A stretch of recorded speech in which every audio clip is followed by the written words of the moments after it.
तो सर्वप्रथम सर्वप्रथम मैं R Dhiman, assistant professor, Bharat के संविधान में पूर्ण आस्था एवं विश्वास रखता हूँ।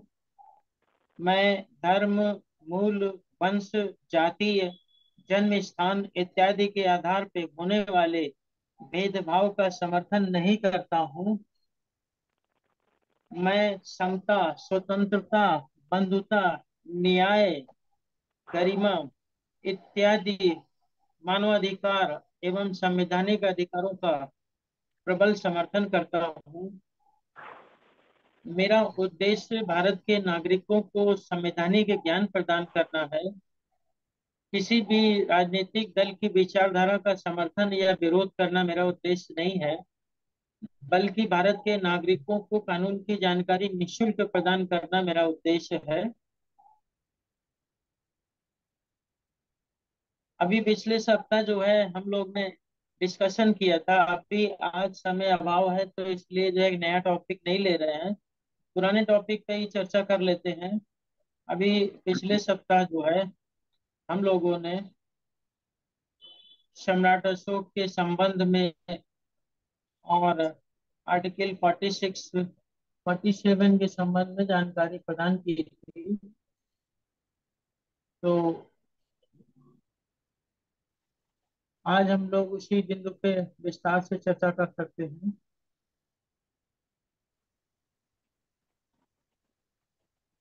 सबसे पहले राज्य के नीति निदेशक तत्व के संबंध में जानकारी जो है लोगों को मैंने पहले दी है। राज्य के नीति निदेशक तत्व को बाबा साहब डॉक्टर अंबेडकर ने काफी संघर्ष करने के बाद संविधान में शामिल करवाया। और उनका उद्देश्य ये था कि राज्य के प्रति कुछ जो है जिम्मेदारियों को लिख दिया जाए।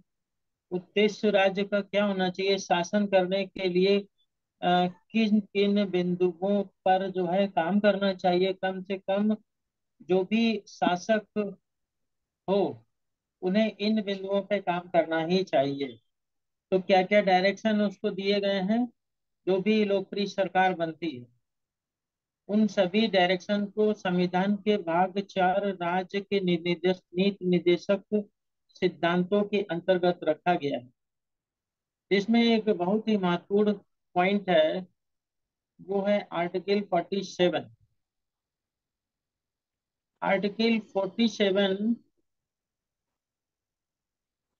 राज्य को एक निर्देश देता है, चाहे वो केंद्र की सरकार हो और चाहे वह राज्यों के अंदर सरकार हो, सभी सरकारों को। और भाग 3 के अंतर्गत तो जो है राज्य की परिभाषा में जो आर्टिकल 12 में दिया है उस राज्य से संबंधित है। तो राज्य को यह निर्देश दिया है कि राज्य लोगों के पोषाहार स्तर और जीवन स्तर को ऊंचा करने तथा लोक स्वास्थ्य को सुधार करने को अपना प्राथमिक कर्तव्य समझेगा।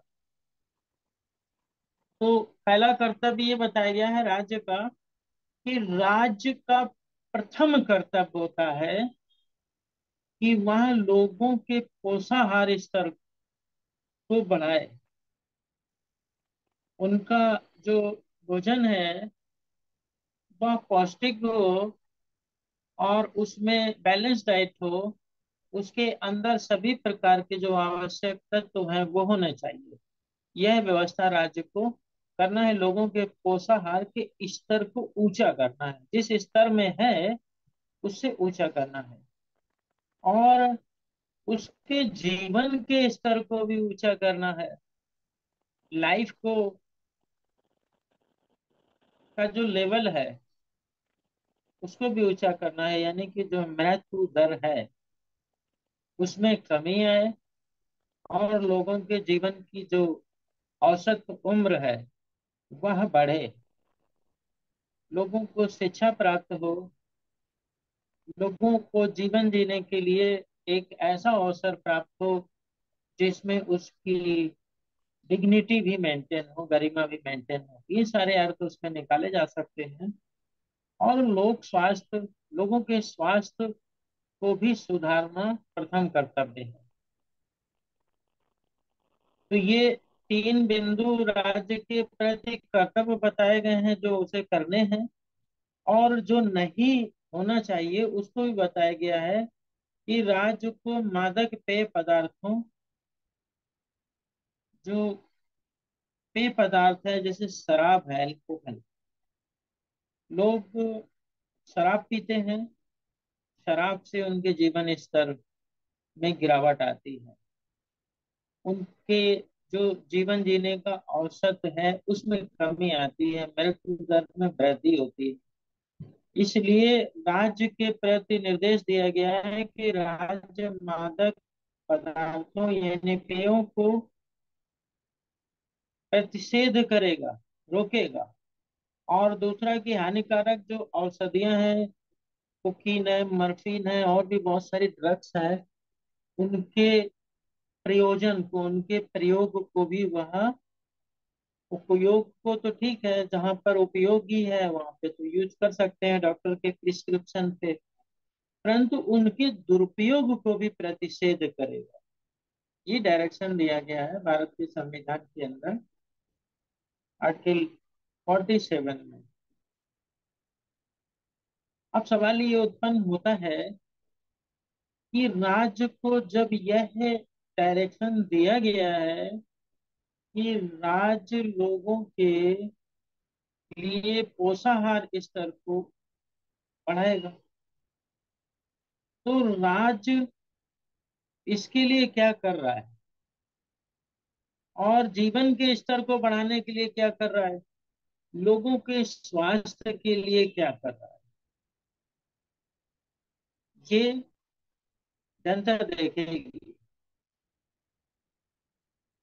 और राज्य के नीति निर्देशक तत्व के संबंध में जब डॉक्टर अंबेडकर से ये कहा गया कि ये तो बंगाल बैंक का एक चेक है जो कभी भुगतान नहीं होगा, इसका कोई महत्व नहीं है, राज्य के नीति निर्देशक जो सिद्धांत है इसका कोई इम्पोर्टेंस नहीं है, इसको राज्य मानेगा नहीं। क्यों नहीं मानेगा? क्योंकि इसको मानना या ना मानना उसके अपने ऊपर डिपेंड करता है। अगर कोई राज्य आर्टिकल 47 में दिए गए निर्देश को नहीं मानता है तो क्या कर सकते हैं?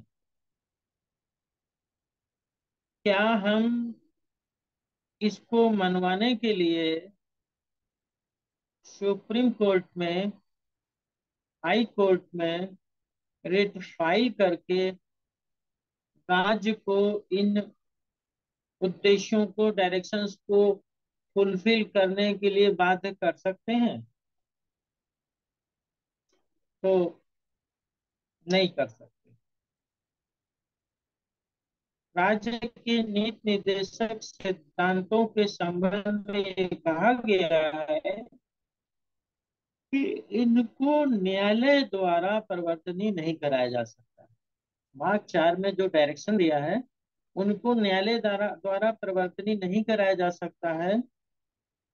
भाग 3 में जो मूल अधिकार दिए हैं उनको न्यायालय द्वारा परिवर्तनीय है, उनको तो मनवाया जा सकता है, परंतु राज्य के नीति निर्देशक सिद्धांतों को नहीं लागू करवाया जा सकता है न्यायालय द्वारा। ये राज्य के ऊपर डिपेंड करता है कि वह इसको करे, माने अथवा न माने, उसके प्रति डायरेक्शन है। परंतु लोकतंत्र में जो राज्य के नीति निर्देशक सिद्धांत हैं उनकी उपयोगिता को देखते हुए सुप्रीम कोर्ट ने इसको कई निर्णय में मौलिक अधिकार के समान महत्वपूर्ण माना है। और यह भी निर्धारित किया है कि राज्य का ही कर्तव्य है कि वो इसको माने और इसको लागू करे। परंतु न्यायालय इसको मनवाने के लिए, लागू करवाने के लिए राज्य को बाध्य नहीं कर सकता। तो फिर क्या जो राज्य के नीति निर्देशक तत्व हैं, कंगाल बैंक का एक चेक साबित होंगे? क्या ये कभी कैश नहीं होंगे? इस संबंध में डॉक्टर बी आर अम्बेडकर ने जवाब दिया है, बहुत प्यारा, कि राज्य के नीति निर्देशक सिद्धांत राज्य, एक आदर्श राज्य के लिए एक आदर्श के रूप में जो है प्रस्तुत है। इनको मानने से राज्य जनता के प्रति लोकप्रिय कार्य कर सकेगा। और जब राज्य इन सिद्धांतों पे नहीं चलेगा, इनको नहीं मानेगा, तो जनता जो है, सब देख रही है, वह उस सरकार को ही पलट देगी जो राज्य के नीति निर्देशक सिद्धांतों के अनुरूप काम नहीं कर रही है। इसलिए राज्य के नीति निर्देशक सिद्धांतों का बहुत महत्व है, और ये वास्तव में महत्वपूर्ण है। भारत के अंदर न्यायपालिका ने भी इसमें कई बिंदुओं पर जो है निर्णय दिए हैं, परंतु न्यायपालिका बाध्य नहीं कर सकती इसे मानने।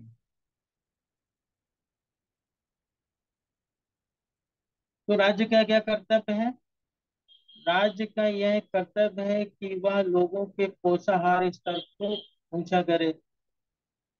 इसके लिए क्या योजना बनाई जाए, क्या कानून बनाए जाए, कौन कौन से एक्ट लाए जाए, कैसे लोगों को स्वस्थ रखा जाए, उनके जीवन के स्तर को बढ़ाया जाए, उसके लिए हॉस्पिटल्स खोले जाएं, डॉक्टर्स की नियुक्ति की जाए, ये सारे इनका प्राथमिक कर्तव्य बताया गया। वाइन है, मादक पेय पदार्थ है, उसको भी जो है प्रतिबंधित किया जाए। तो मादक पेय पदार्थों को भारत देश के अंदर कई ऐसे राज्य हैं जिन्होंने इसे प्रतिबंधित किया है। जैसे कि alcohol sale and consumption is totally banned in Bihar. Bihar जो सरकार है, उसने आर्टिकल 47 के समर्थन में सरकार को बैन कर दिया, शराब को, नशीली पदार्थों को। गुजरात में भी शराब बैन है, त्रिपुरा में भी है, लक्षद्वीप में भी है, मिजोरम में भी है, और नागालैंड में भी कुछ स्थानों पर है, और मणिपुर में भी है। तो भारत देश के अंदर बिहार, गुजरात, त्रिपुरा, लक्षद्वीप, मिजोरम, नागालैंड, मणिपुर जैसे राज्यों में जो है इस आर्टिकल 47 के प्रोविजंस को लागू किया गया स्वेच्छा पूर्वक। और उसका परिणाम है कि वहां पर जो मृत्यु दर है शराब पी कर मरने वालों की, निश्चित रूप से वो कम हुई।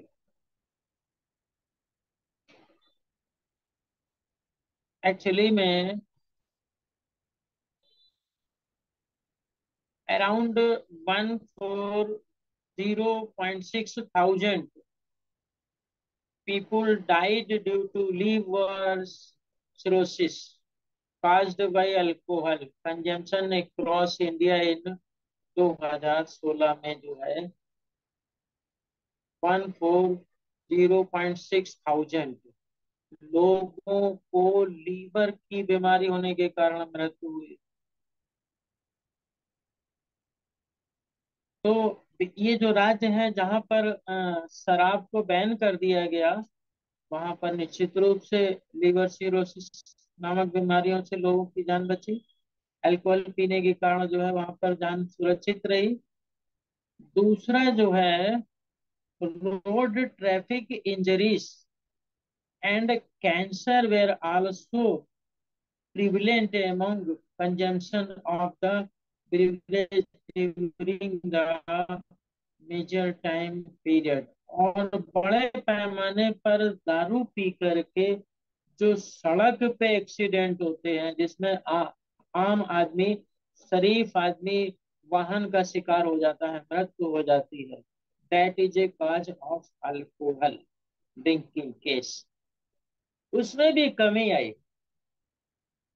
तो शराब पीने से जो मृत्यु दर में वृद्धि होती है स्टेट के अंदर, उसमें कमी आती है शराब को बैन करने से।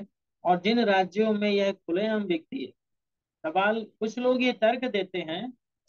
मैंने एक श्रीमान जी से पूछा कि भाई शराब को उत्तर प्रदेश में क्यों ना बैन कर दिया जाए। काफी बुजुर्ग थे, काफी पढ़े लिखे व्यक्ति थे, और उन्होंने एक तर्क दिया कि भाई शराब की बिक्री से सरकार को बहुत आमदनी होती है। सरकार को शराब की बिक्री से बहुत, आवाज नहीं आ रही है, आमदनी होती है। तो मैंने कहा कि फिर लाइसेंस लेने की क्या जरूरत है, ठेका उठाने की कोई जरूरत ही नहीं है। शराब उद्योग को विकसित कर दिया जाए, और परचून की दुकान में, पान की दुकान में और सभी जगह ऑनलाइन शराब बेची जाए, सरकार की राजस्व वृद्धि होगी। क्योंकि शराब की जो बिक्री है, उसमें ठेके की जो व्यवस्था है, उसकी वजह से राजस्व की हानि होती है। अगर ये खुलेआम बिके, चौराहे पे बिके, सड़क पे बिके, पानी की बोतल की तरीके से बिके, तो राजस्व की और वृद्धि हो सकती है। अथवा अथवा शराब को क्रय करने के लिए एक कार्ड इशू कर दिया जाए, सरकार के द्वारा एक अधिनियम पास किया जाए उत्तर प्रदेश में, और शराब को खरीदने के नियम बना दिए जाए। जैसे आप ठेका देते हैं, उसी तरह से परचेजिंग राइट्स भी दीजिए कि शराब खरीदने के लिए कार्ड होना चाहिए। उस कार्ड में 1 महीने में इतनी ही शराब आप खरीद सकते हैं। बालिग खरीद सकता है, नाबालिग नहीं खरीद सकता है। किस लेवल की खरीद सकता है, जैसी उसकी आय वैसी उसकी व्यवस्था हो। तो इस तरीके से जब हम शराब को एक लिमिटेड एरिया में बिक्री करने के लिए रखेंगे, तो निश्चित रूप से जो है जनहानि होने से बचेगी। क्यों बचेगी? क्योंकि शराब और ड्रग्स दोनों एक समान है। ऐसी औषधियां जो डॉक्टर के द्वारा प्रिस्क्राइब करने पर ही जो है मेडिकल स्टोर से मिलती हैं, क्योंकि वह नशीली दवाइयां होती हैं, तो उनकी बिक्री को प्रिस्क्राइब डॉक्टर ही लिखता है तभी मिलती है। तो शराब को खरीदने के लिए भी तो एक कार्ड होना चाहिए, एक पब्लिक के पास जो है जैसे आधार कार्ड होता है, उस तरीके से वाइन परचेज करने के लिए भी जो है अगर एक कार्ड बना दिया जाए, तो जिनके पास कार्ड है वो जा करके अपना अपने कोटे की शराब ले सकते हैं, पी सकते हैं। महीने का कोटा होना चाहिए। उससे क्या होगा कि आम आदमी जो है, जिसकी आय कम है, आय जो है दाल नहीं खरीद पा रहा, चावल नहीं खरीद पा रहा, आटा नहीं खरीद पा रहा, तेल नहीं खरीद पा रहा है, जो सरकार के ऊपर डिपेंड है कि उसे पोषाहार के लिए जो है चावल भी चाहिए, गेहूं भी चाहिए, कंट्रोल से चाहिए, तो ऐसे लोगों को जो है कार्ड इशू नहीं किया जाए। अगर इस तरह की व्यवस्था करते हैं, तो जो निर्धन समाज है, जो शराब की वजह से शिक्षा नहीं ले पा रहा है, जिसको जो है अल्पायु में ही पता चला पति मर गया, पिता मर गए, तो फिर मृत्यु दर जो है बढ़ रही है और जीवन स्तर कैसे ऊंचा हो रहा है? तो कैसे जो है सरकार यानी स्टेट लोगों के जीवन स्तर को ऊंचा कर रहा है? क्या ऊंचा हो रहा है? क्या मृत्यु दर में कमी आ रही है? क्या आयु में वृद्धि हो रही है? ये कैसे पता चलेगा? आर्टिकल 47 जब जनता पढ़ेगी, जानेगी, समझेगी, तभी तो वो ये समझ पाएगी कि राज्य का क्या दायित्व है, क्या प्रथम कर्तव्य है। सरकार बनाते ही सबसे पहला कर्तव्य है कि आप लोगों के जीवन स्तर को ऊंचा करें, उनके पोषाहार को मेंटेन करें, उनकी जो है एजुकेशन को मेंटेन करें। ये आपके फर्स्ट, उसकी लाइफ स्टैंडर्ड को बढ़ाएं। कैसे बढ़ेगा? जीवन स्तर तभी बढ़ेगा जब भाई आप जीवन के लिए हानिकारक वस्तुओं को रोकें, तभी तो होगा। तो ये जो है कुछ राज्यों ने जो है शराब पर जो प्रतिबंध लगाया, उनको उनको इस समय मैं बता देता हूँ। बिहार है, गुजरात है, त्रिपुरा है, लक्षद्वीप है, मिजोरम है, नागालैंड है और मणिपुर है। क्या उत्तर प्रदेश के लोग शराब पे प्रतिबंध लगाने की मांग कर रहे हैं? सवाल ये पैदा होता है कितने जागरूक है। क्या भारत देश की सरकार पूरे देश में जो है शराब पीने के लिए जो है अथॉरिटी ऐसी बना दे कि जिलाधिकारी द्वारा ही परमिशन मिलेगी और उसी को मिलेगी जिसकी आय कम से कम 50,000 रुपया हो? क्योंकि 5,000 10,000 वाला तो अपना घर नहीं चला पाता, दारू पी करके वो सरकार की इनकम ही तो पर तो निर्भर होगा। तो इस तरीके से अगर भारत देश की सरकार जो है एक संसद में अधिनियम लाती है और ला करके जो है सरकार की बिक्री को परिसीमित करती है,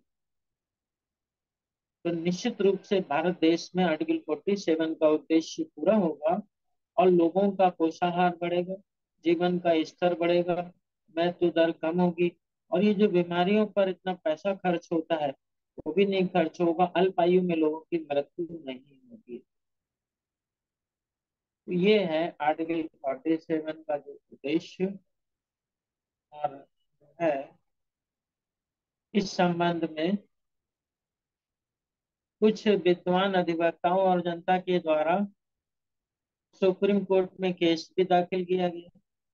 स्टेट ऑफ बॉम्बे एवं अन्य बनाम FN बलसारा 1951 SCR 682 के अंतर्गत बताया गया कि भाई शराब को क्यों ना जो है प्रतिबंधित कर दिया जाए इस केस में।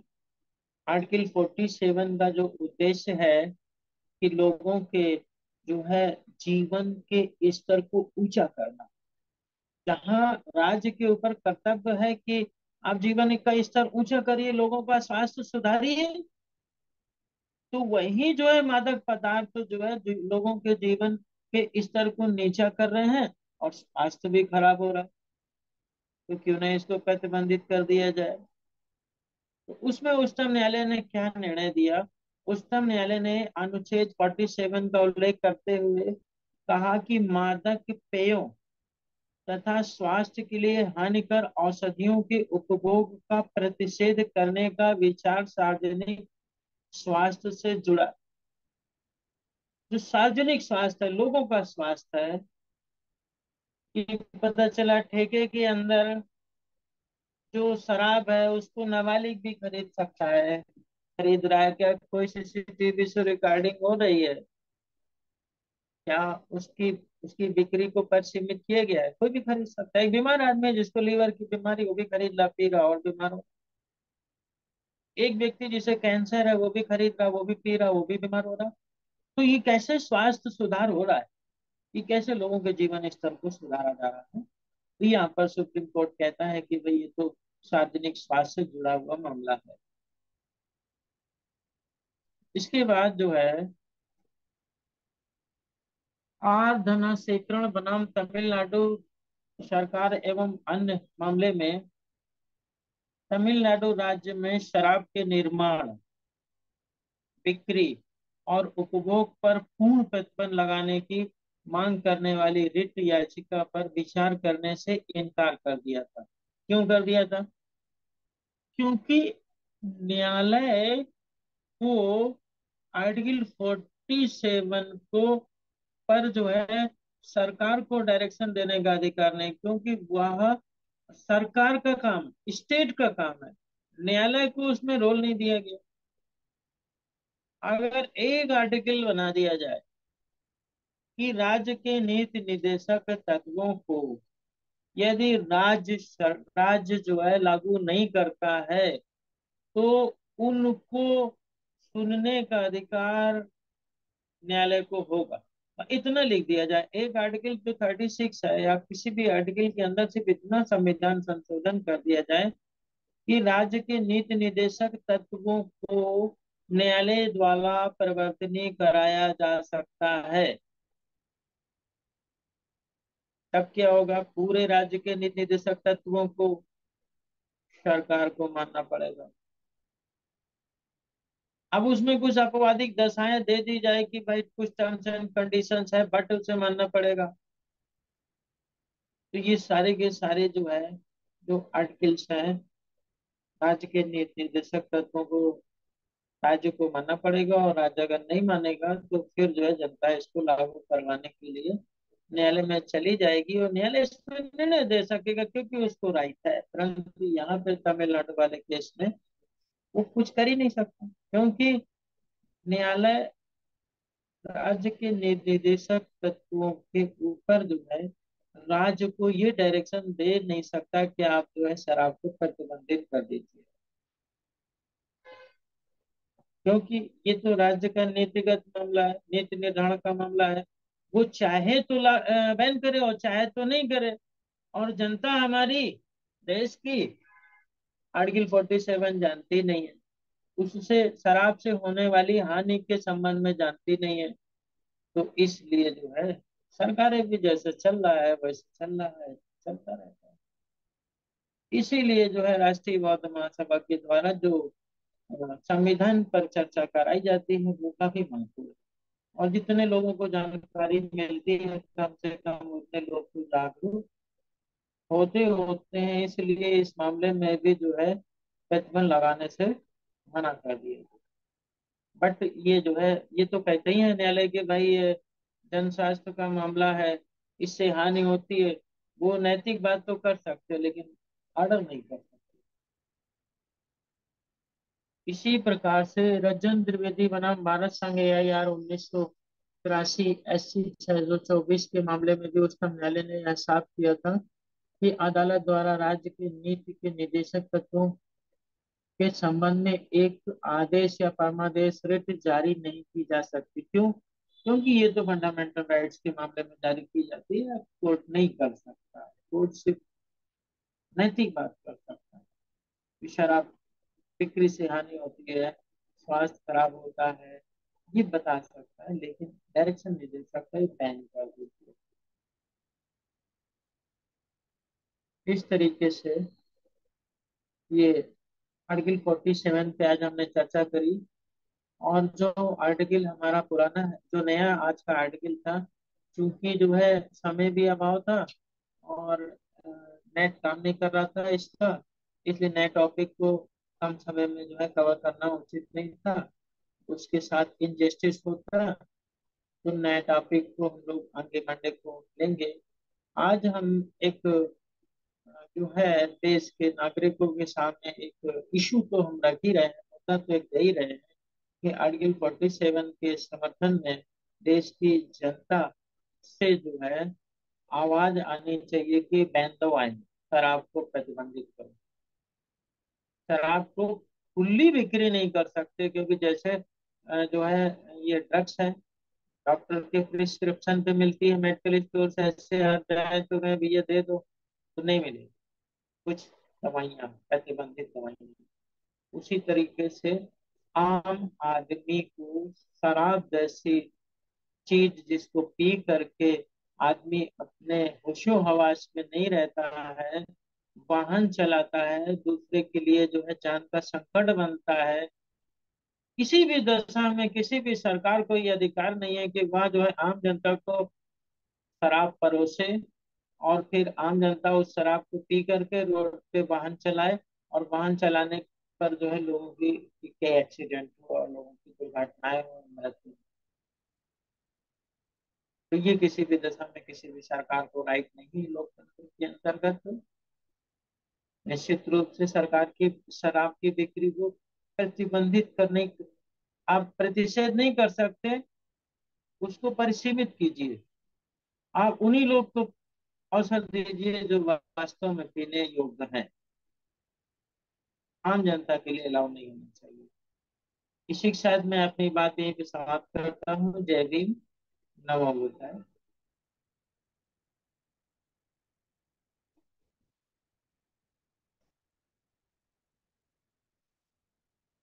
हेलो। बहुत ही हाँ। इम्पोर्टेंट विषय पे आर्टिकल 47 पे आपने चर्चा करी आज, जो कि बहुत ही इम्पोर्टेंट थी। इसमें ही इसी शराब से वजह से काफी लोगों की जान चली जाती है। और अब अध्यक्ष उद्बोधन के लिए मैं माननीय राजा राम साहब को हम कहता हूँ कि वो अपना अध्यक्ष उद्बोधन रखें। धन्यवाद। थैंक यू अशोक कुमार बोध जी। जी अ, सर। चलिए, आज भले ही हम नया आर्टिकल नहीं डिस्कस कर पाए हैं, लेकिन जिस आर्टिकल के ऊपर डिस्कशन हुआ है, तो ये वास्तव में बहुत महत्वपूर्ण आर्टिकल है। और इसके लिए जितना साधुवाद प्रोफेसर आज के जो संबोधन करता है आरसी दीवान साहब, उनको दिया जाए वो कम है। और उन्होंने बहुत ही, जैसा उनका स्वभाव है, सरल और बिल्कुल आसान तरीके से वो अपनी बात को हम लोगों के सामने रखते हैं। तो ये विद्वता बहुत कम लोगों के अंदर होती है, और खास करके वकीलों के अंदर तो बिल्कुल नहीं होती है। हालांकि मैंने भी एलएलबी किया हुआ है, मैं कोई प्रैक्टिशनर नहीं हूँ, लेकिन मैं कानून की बातों को इतना जरूर जानता हूँ।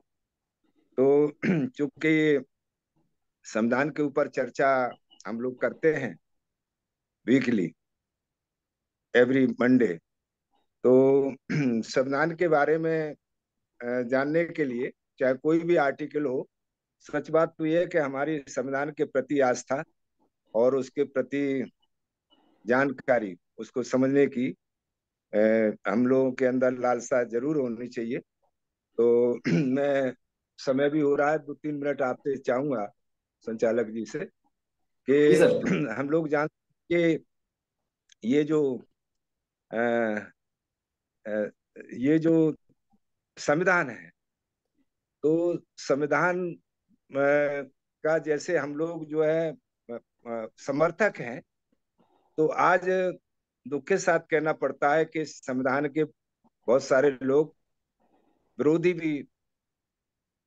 नजर आते हैं। विरोध करने वालों की भी संख्या गाए बजाए हम लोग सोशल मीडिया के माध्यम से देखते ही रहते हैं आए दिन।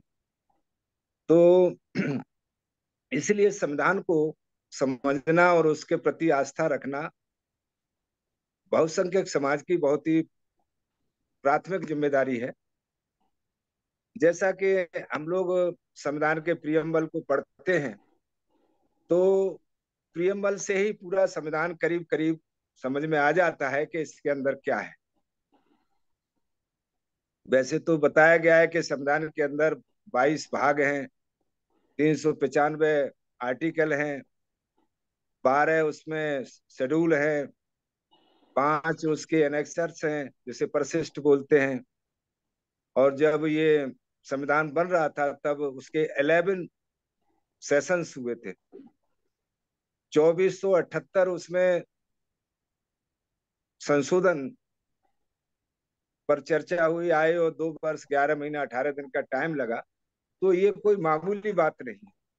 और इसके जो मेन आर्किटेक्ट हैं परम पूज्य बाबा साहब डॉक्टर अम्बेडकर, तो दुनिया जानती है कि वो मतलब 32 डिग्रियों के उन मालिक और 9 भाषाओं के ज्ञाता थे।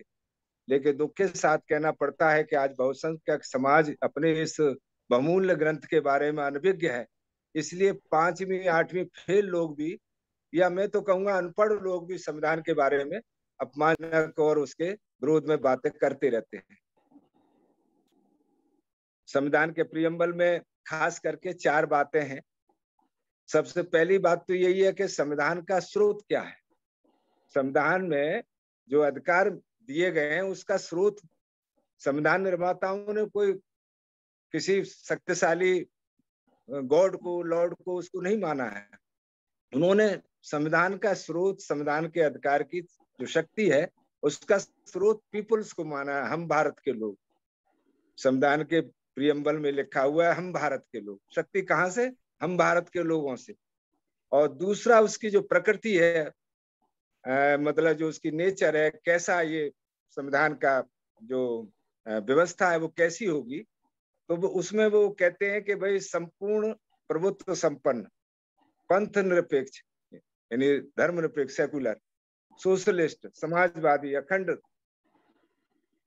लोकतंत्रात्मक, गणराज्य, ये मतलब उसकी नेचर है व्यवस्था की। इस तरह का ये संविधान हमको चलाने के लिए प्रेस करता है, बाध्य करता है, कंपेल करता है हमारे शासकों को। दूसरा, इसके उद्देश्य भी, तीसरी बात कि भाई जो है इसमें सामाजिक, आर्थिक, राजनीतिक न्याय चाहिए, जिसमें अभी आर्टिकल 38 से लेकर के 47 तक जो बात अभी डॉक्टर प्रोफेसर आरसी धीमान साहब बता रहे थे, नीति निर्देशक सिद्धांत राज्यों के, directive principles of the state policy.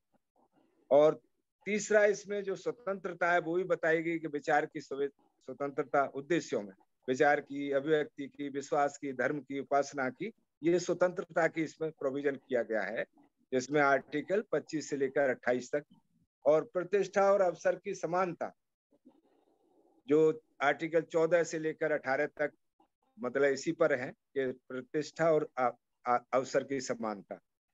और इसमें बंधुता जो है, तो व्यक्ति की गरिमा और राष्ट्र की एकता और अखंडता सुनिश्चित करने वाली बंधुता, ये आर्टिकल 21। और चौथी यही है कि इसकी जो का भी ये अंगीकृत किया गया, अधिनियमित किया गया, आत्मसात किया गया। तो ये डेट जो है इसकी, वैसे लागू ये 26 जनवरी 1950 को हुआ है, लेकिन इसको अंगीकृत करने की जो डेट है वो 26 नवंबर 1949 की है। और 26 जनवरी 1950 को ये लागू हुआ है। तो मैं ये कहना चाहूंगा कि 1949 में जब 25 नवंबर को बाबा साहब ने एक जो स्पीच दी है, तो उसको हम लोग अक्सर कोट करते रहते हैं। उन्होंने कहा कि भाई ये संविधान जो है कितना भी अच्छा हो, वो स्वयं नहीं लागू होता है। संविधान कैसा भी हो, वो अपने आप लागू नहीं हो जाता, उसे लागू करना पड़ता है। तो इसलिए ये लागू करने वालों के ऊपर है कि वो कैसे लोग हैं। अगर वो लोग अच्छे लोग नहीं है तो कितना भी अच्छा संविधान बेकार सिद्ध होगा, बेकार साबित होगा। और वही आजकल हम आप लोगों के सामने है। जब ये 26 जनवरी 1949 को संविधान को अर्पित किया गया था, स्वीकार किया गया था, तो कहते हैं कि 299 सदस्य उस वक्त पार्लियामेंट में थे, संसद में थे, और उनमें से 284 लोगों ने उस पर दस्तखत किए थे। मैं इसलिए बात कर रहा हूं क्योंकि हम संविधान की जब बात कर रहे हैं तो संविधान के बारे में हमारा अच्छा लगाव होना चाहिए, अच्छी मतलब आस्था होनी चाहिए पूरी तरीके से उसके साथ। हमको ये नहीं कि क्या फालतू की बात है। जब हम संविधान को इतना महत्वपूर्ण मानते हैं, अपने जीवन की हर चीज उसमें है, और खास करके उनके लिए जिन्हें जरूरत है। अभी प्रोफेसर आरसी धीमान ने बताया कि भाई ये राज्य की जिम्मेदारी है कि लोगों के जीवन स्तर को उठाए, उसमें कुछ सकारात्मक काम है जो करे और कुछ नकारात्मक भी है जिसे वो रोके।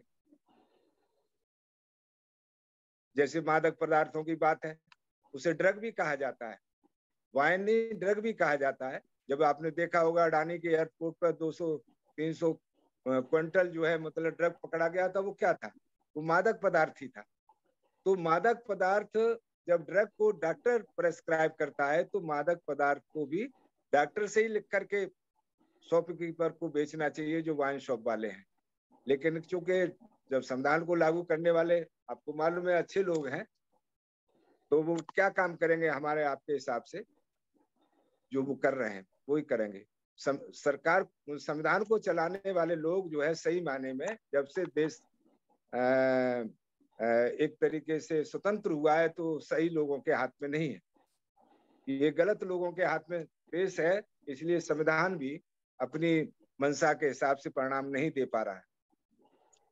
बाबा साहब ने 26 जनवरी 1950 को, ये उस वक्त 1949 में कहा था कि अभी हम जब 26 जनवरी 1950 को इस संविधान को लागू करेंगे तो दोतरफा जिंदगी में हम प्रवेश करेंगे। राजनीतिक तौर पर तो हमने समानता दे दी है, 1 मैन 1 वोट, 1 वोट 1 वैल्यू। लेकिन जो सामाजिक और आर्थिक क्षेत्र है जिसकी अभी चर्चा आर्टिकल 47 में प्रोफेसर आसिफ दीवान जी कर रहे थे, तो उसमें ये सिद्धांत हमने स्वीकार नहीं किया है।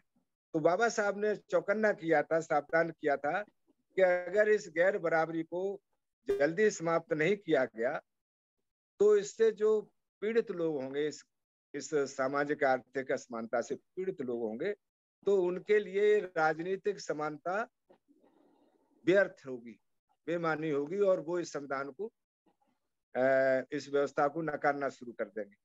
तो मैं अंत में यही कहना चाहूंगा कि संविधान हमारे लिए बहुत ही बहुमूल्य है, हमारे लिए अत्यंत अनिवार्य है, आवश्यक है, क्योंकि इसमें कामगारों को मामला हो चाहे किसानों का मामला हो, उनके अधिकारों की और पूरी मौलिक अधिकारों की व्यवस्था है, उसमें संरक्षण है। जो कामगार लोग हैं उन्हें यूनियन बनाने का अधिकार इसमें दिया गया है। आंदोलन के जरिए समाधान, श्रम कानून, कृषि कानून और कल्याणकारी राज्य की बात जो अभी आर्टिकल 47 में हुई है, शिक्षा का, स्वास्थ्य का, सुरक्षा का, आजीविका का, हर तरह का बंदोबस्त इस संविधान के अंदर गारंटी है। और हमारी सबसे बड़ी बात यह है कि संविधान के अंदर जो अर्थव्यवस्था है, इकोनॉमी है, तो इसमें 4 तरह की इकोनॉमी को स्वीकार किया गया। एक तो आपकी ये जो है पब्लिक सेक्टर, दूसरी प्राइवेट सेक्टर, तीसरी जॉइंट सेक्टर, जॉइंट इकोनॉमी, और चौथी कोऑपरेटिव इकोनॉमी। तो इतनी बेहतरीन व्यवस्था किसी भी दुनिया के संविधान में नहीं है।